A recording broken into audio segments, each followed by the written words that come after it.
دوستای عزیزم سلام، امیدوارم حالتون عالی باشه.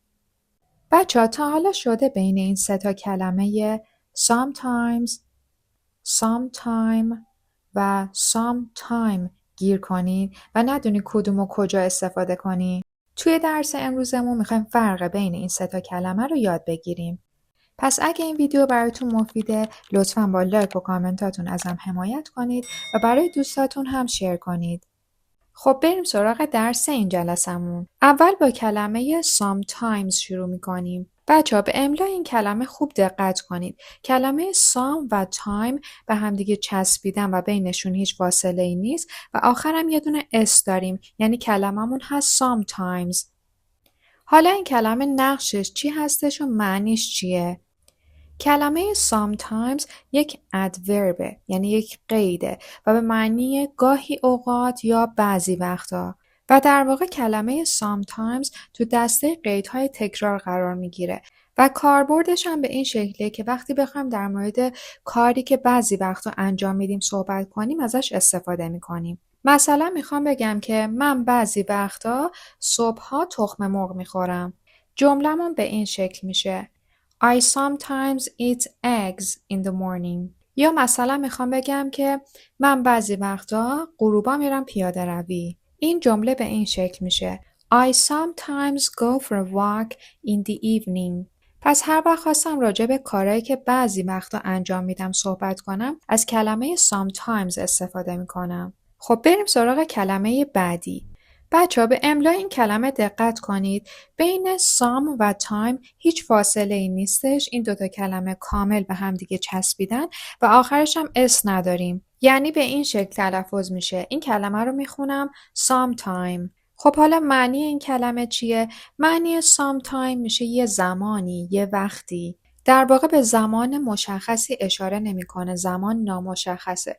یه زمانی توی آینده یا حتی یه زمانی توی گذشته بخوایم به یه چیزی اشاره کنیم از sometime استفاده میکنیم و اینکه sometime هم یک قید هستش.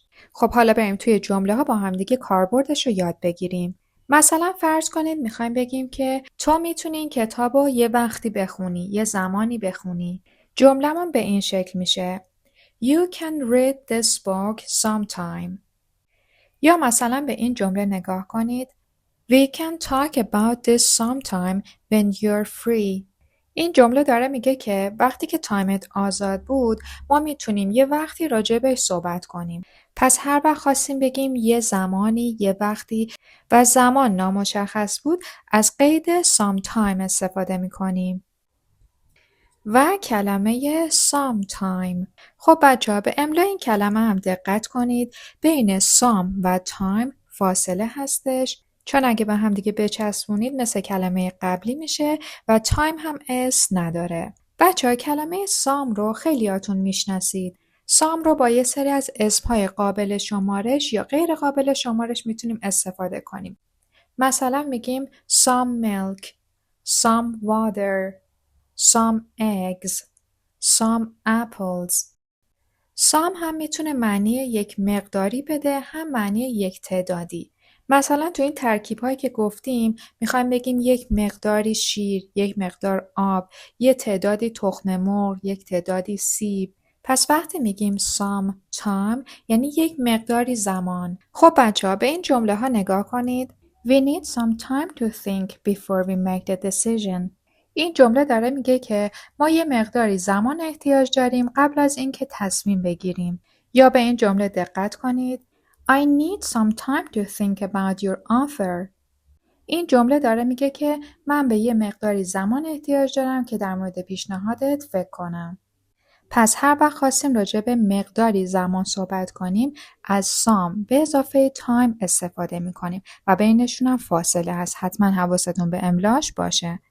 خب حالا اگه میخوایم ببینید این سه تا کلمه رو خوب یاد گرفتید و فرقشون رو با هم دیگه متوجه شدین، ازتون میخوام که با هر کدوم از این سه تا کلمه جمله بسازید و برای من توی کامنت ها بنویسید تا اگه ایرادی داشتش حتما براتون درستش رو بنویسم. دوستای گلم خیلی ممنونم که تا آخر این ویدیو با من همراه بودین.